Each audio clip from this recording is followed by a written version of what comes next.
Will you do more videos and articles highlighting some of the more basic entry-level models? Very good.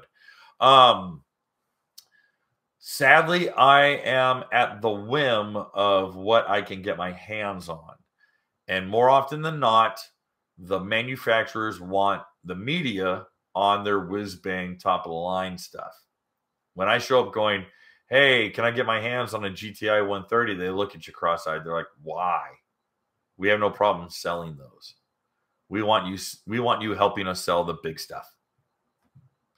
So again, I'm kind of at their mercy, if you can understand what I'm kind of laying down here.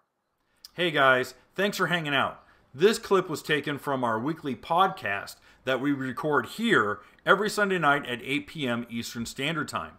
If you want to watch the whole video, you can go to the Watercraft Journal's YouTube channel, go to playlists, and then click on live sessions. You're going to see it there. Otherwise, go ahead and leave a like, a comment, and definitely subscribe to the channel. It helps us grow.